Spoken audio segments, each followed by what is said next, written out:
Kim Day wiped the sweat from his forehead as he guided his small salvage ship through the floating wreckage. Broken metal pieces and twisted cables drifted past his viewport like a graveyard of forgotten dreams.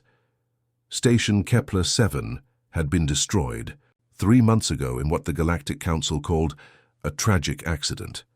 Now Day was here to pick through what remained, looking for anything valuable enough to sell. His ship, the Wanderer, was old and patched in a dozen places, but it was home. For 23 years, ever since he left Earth as a young man seeking adventure among the stars, this cramped vessel had been his world. Back then, he thought he would return home someday. That dream died when the Council announced that Earth's sun had gone supernova, consuming his homeworld and everyone on it. Day had cried for weeks. Like thousands of other humans scattered across the galaxy, he suddenly found himself alone, the last remnants of a dead species. The other races pitied them, offering jobs and places to live, but it was never the same.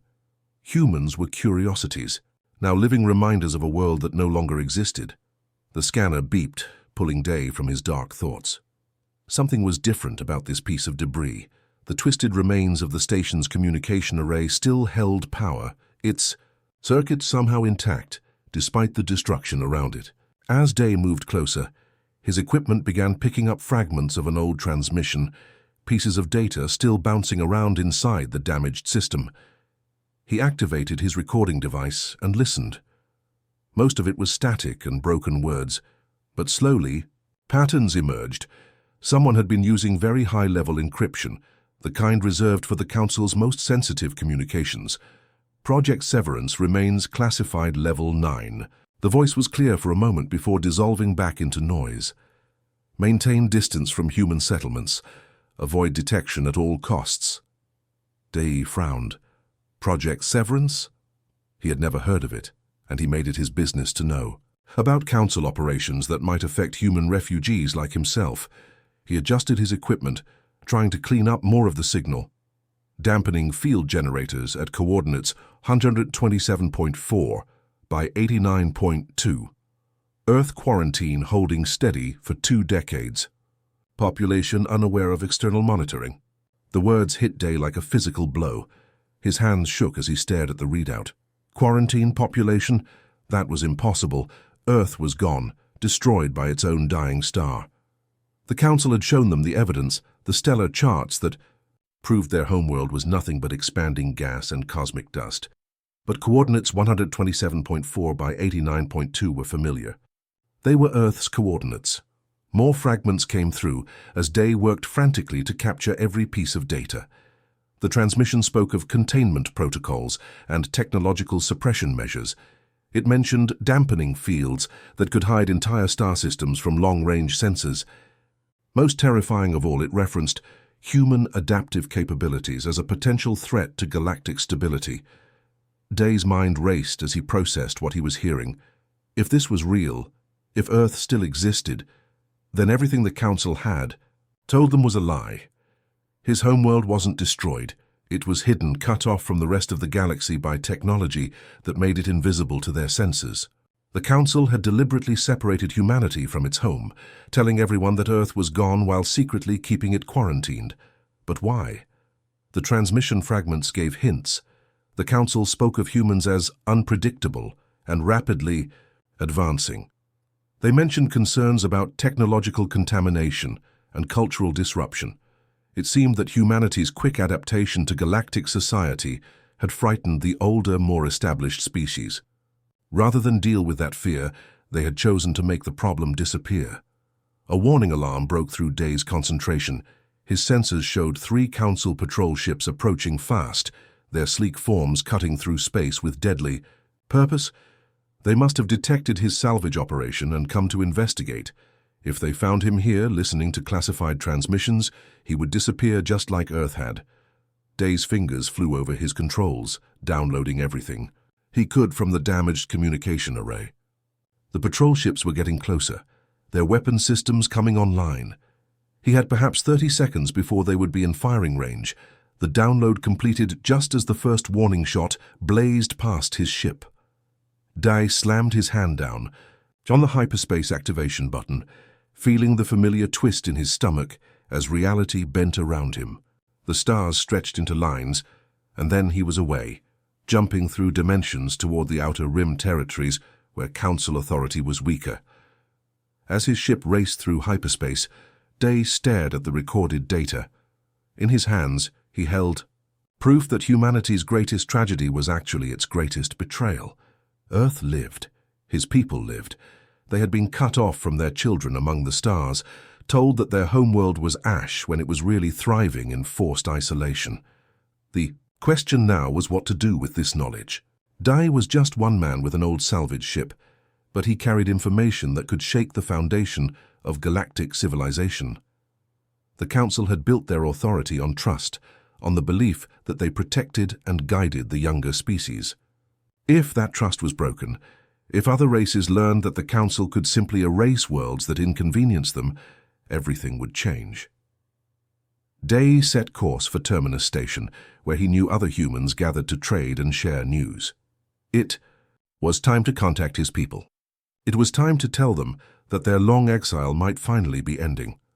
Park Jun was checking inventory in his freight depot when the message arrived. The communication terminal chimed softly, indicating an encrypted transmission on a frequency he rarely used.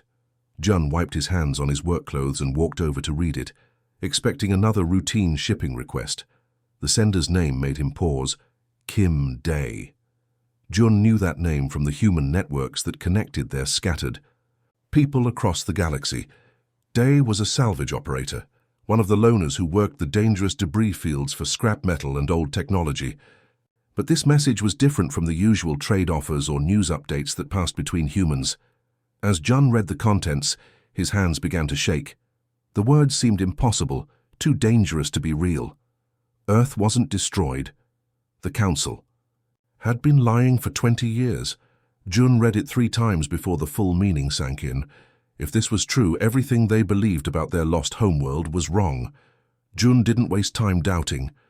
He had learned to trust other humans during their long exile.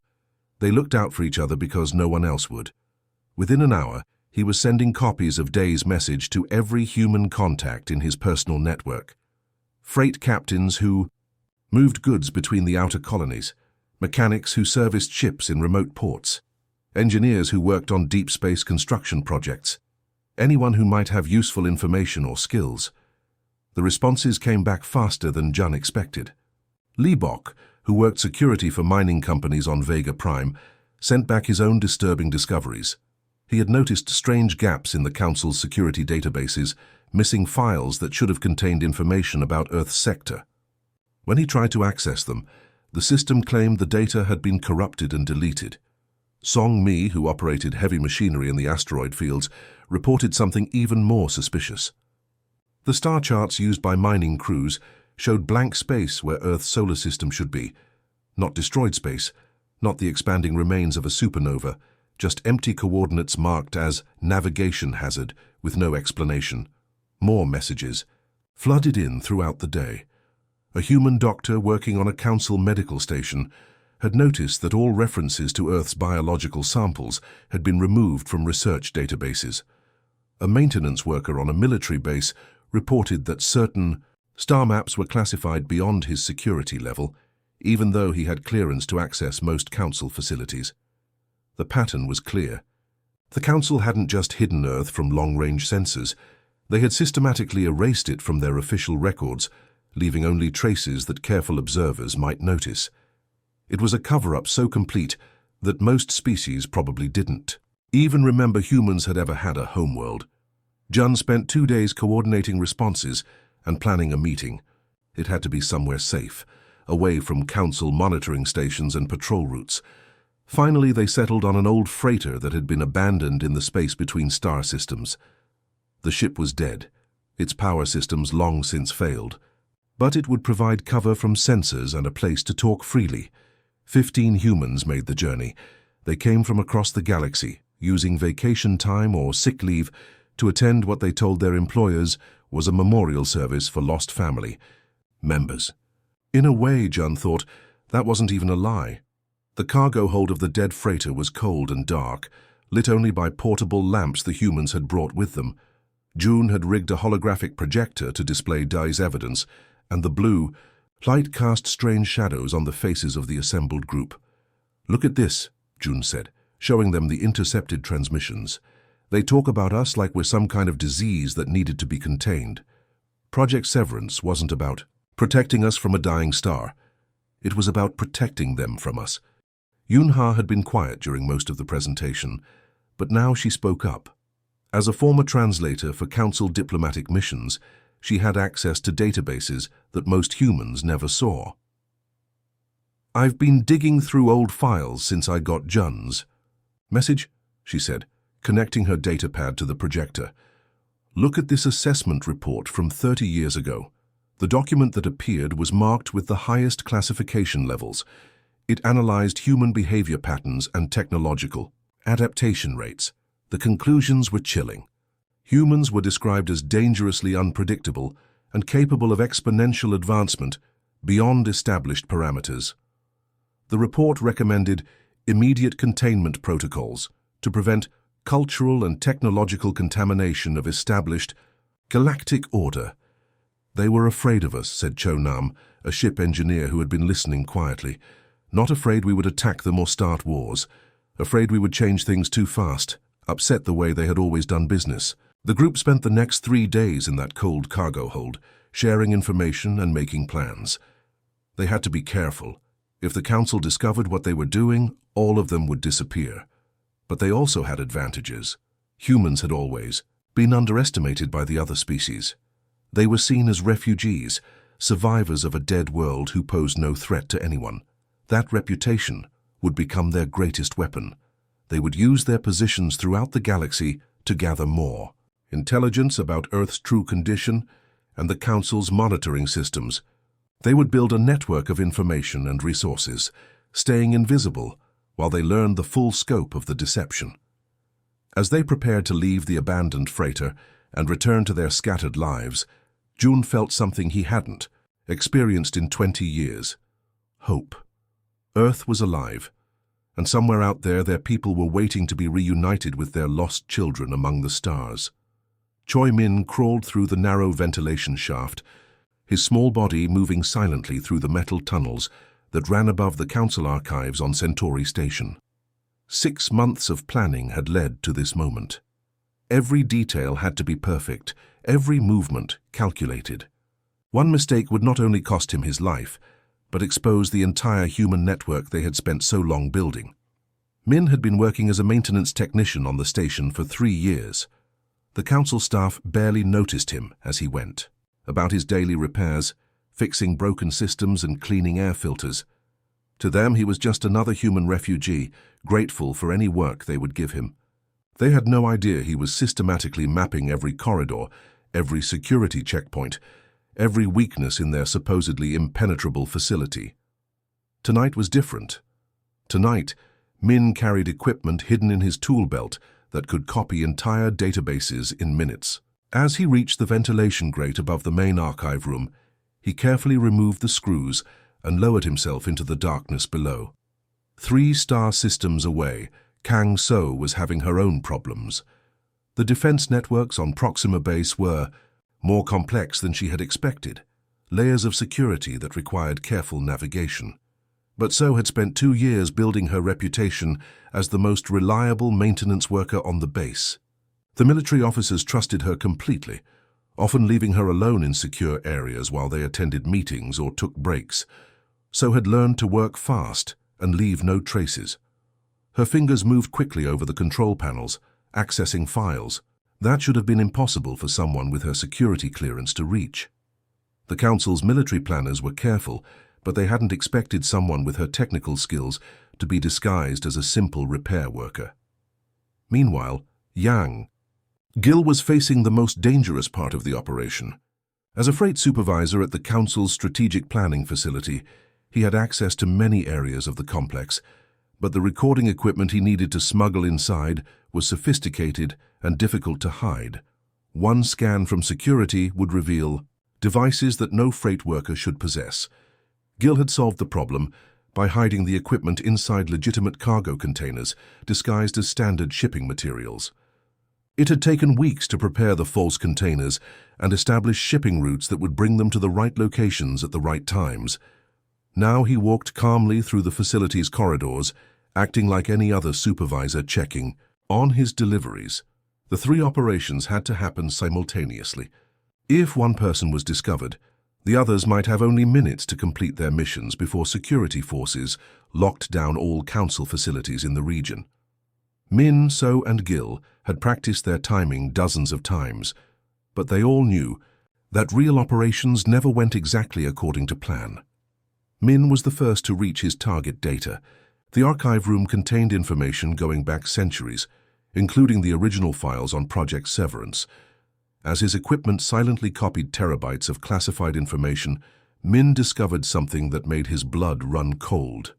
Earth wasn't just hidden and forgotten, it was being actively monitored every single day. The readings he found showed massive energy signatures coming from Earth's location, industrial activity on a scale that dwarfed anything the Council had seen, from human colonies before their supposed destruction. But most disturbing were the defense readings.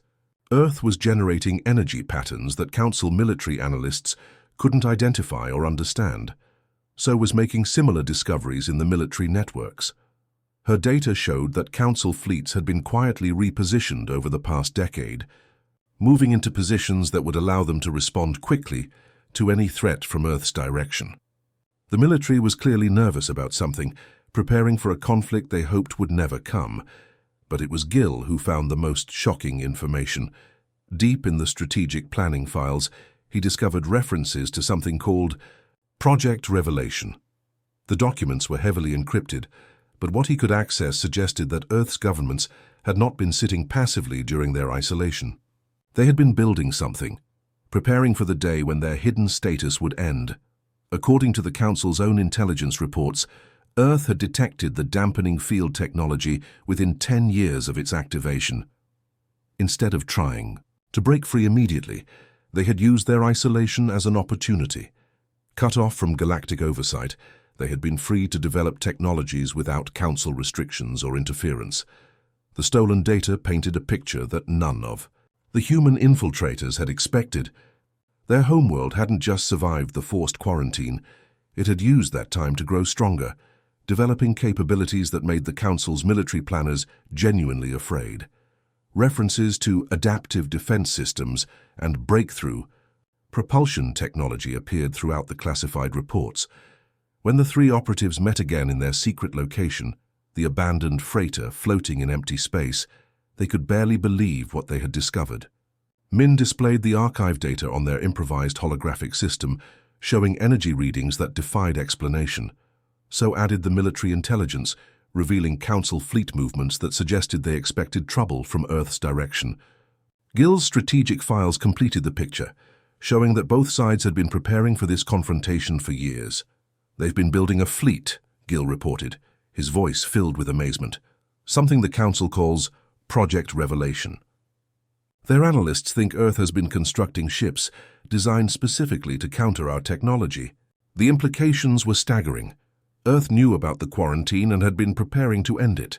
The question now was whether their scattered people should try to contact their homeworld or wait for Earth to make the first move. Either way, the long separation was about to end, and the galaxy would never be the same. Bei-Wu floated in his environmental suit outside the massive satellite, his cutting tools sparking against the metal hull. For 3 days, he and his small team had been working in the cold vacuum of space, slowly accessing the core systems of one of the Council's dampening field generators. The satellite was the size of a small moon, its surface covered with arrays and sensors that had been hiding Earth from the galaxy for 20 years. The work was dangerous and exhausting. One mistake with the plasma cutter could damage his suit or alert the satellite's automated defenses. But Wu had trained for this mission his entire adult life, ever since the human underground network had discovered his homeworld was still alive. He was one of the few humans with the technical skills needed to disable the advanced Council technology.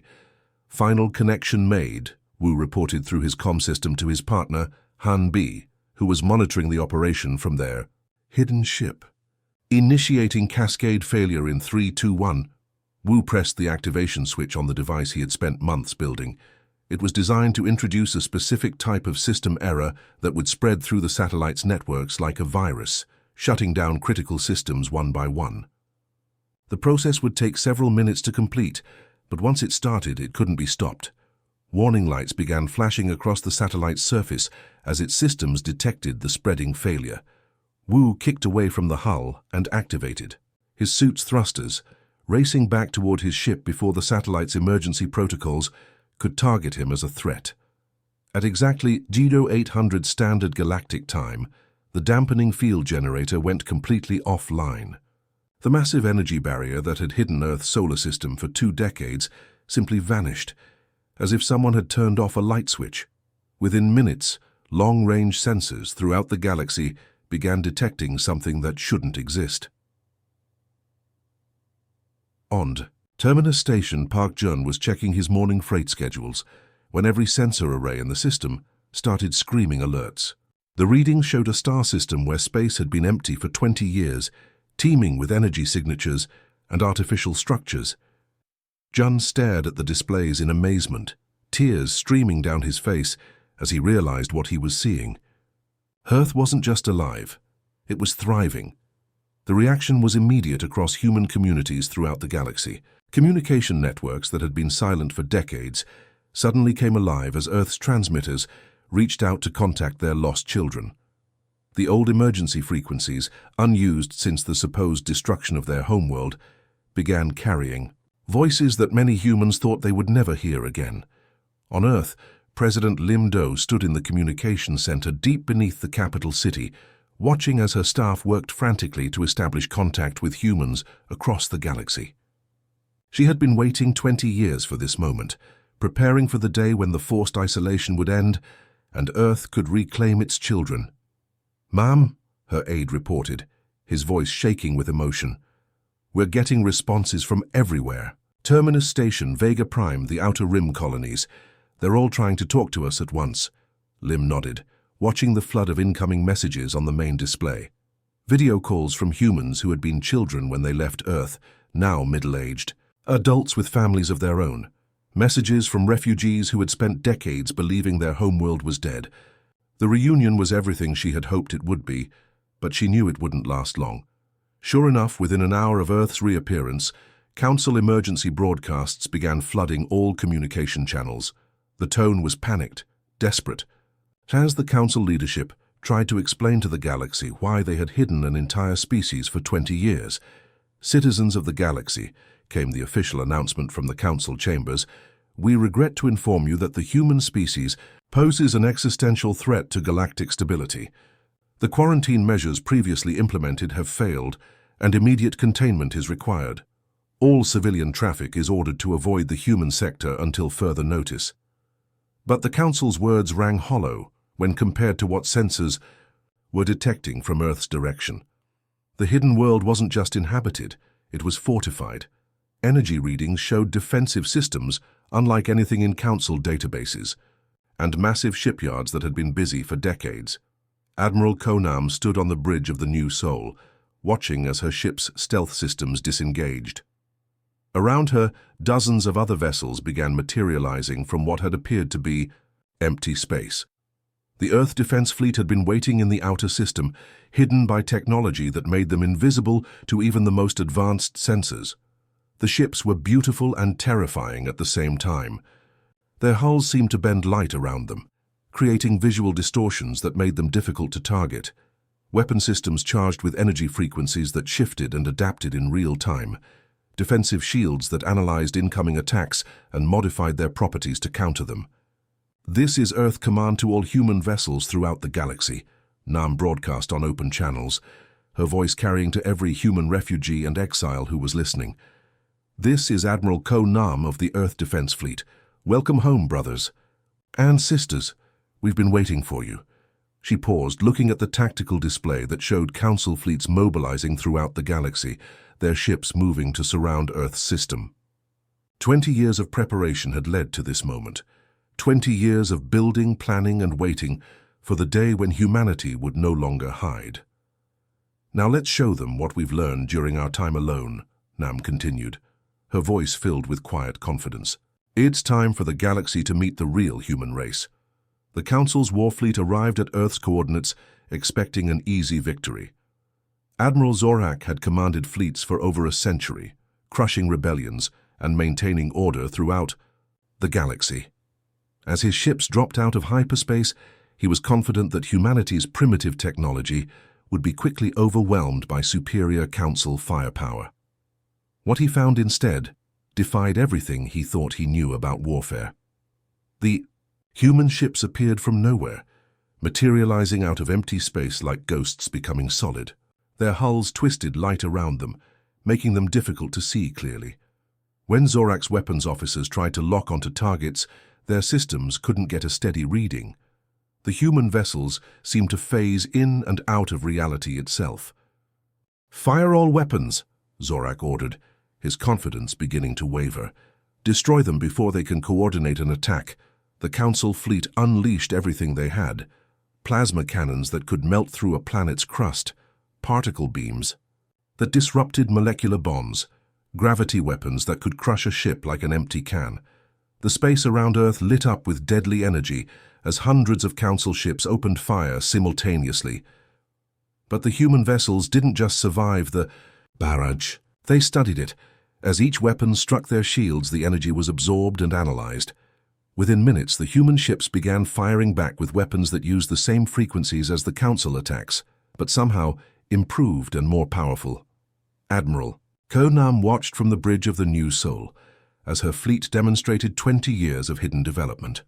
The ships around her moved with impossible grace, their adaptive systems learning from every attack and improving their responses. In real time, what the Council had intended as a quick extermination was becoming a masterclass in advanced warfare. But Nam had no intention of simply defeating the Council fleet. Earth's plan was much more ambitious than mere military victory. Open channels. "On all frequencies," she ordered her communications officer. "It's time to address the galaxy." As the battle raged around Earth, human ships began broadcasting something unexpected. Instead of threats or demands for surrender, they transmitted technical specifications, blueprints for faster-than-light engines that were twice as efficient as anything the Council used, medical advances that could extend lifespans and cure diseases that had plagued species for centuries, terraforming techniques that could transform dead worlds into garden paradises. President Limdo's voice carried across every inhabited system in the galaxy, reaching billions of beings who had never heard of humans before today. To all species of the galaxy, she said, her words calm despite the battle raging around her homeworld, "we offer our hand in friendship. What we have learned in isolation, we share freely with all who wish to grow and prosper." The effect was immediate and overwhelming. Species that had been restricted by Council regulations for generations suddenly saw possibilities they had never imagined. The Altarians, forbidden from developing their own space travel technology, began receiving detailed engineering specifications that would let them build their own starships. The Kepler colonies, trapped in their assigned systems for centuries, found themselves with terraforming techniques that could turn their barren moons into living worlds. "The Council told you we were dangerous," Lim continued, her voice carrying to the farthest reaches of galactic civilization. "They were right. We are dangerous to tyranny, to stagnation, to the idea that progress should be controlled by fear rather than shared in hope." Admiral Zorak found his fleet surrounded not just by human ships, but by vessels from dozens of other species. The Altarians had launched their newly built ships to stand with humanity. The Kepler colonies had sent their defense fleets to protect the humans who had offered them freedom. Even some of the Council's own member species were switching sides, their ships powering down weapons and requesting permission to dock with human vessels. The Battle of the Veil, as historians would later call it, lasted exactly 4 hours and 17 minutes. But the real victory wasn't military. It was the collapse of a system built on fear and control, replaced by something the galaxy had never seen before: true cooperation. Within days, the old Council structure crumbled as member species realized they could achieve more through partnership than they ever had through regulations. The younger races, long suppressed and held back, embraced the technologies and knowledge that humans freely shared. Progress that had been stalled for centuries began accelerating at an incredible pace. Kim Day stood in the observation deck of Lunar Station, watching ships from 100 different worlds docking with human vessels.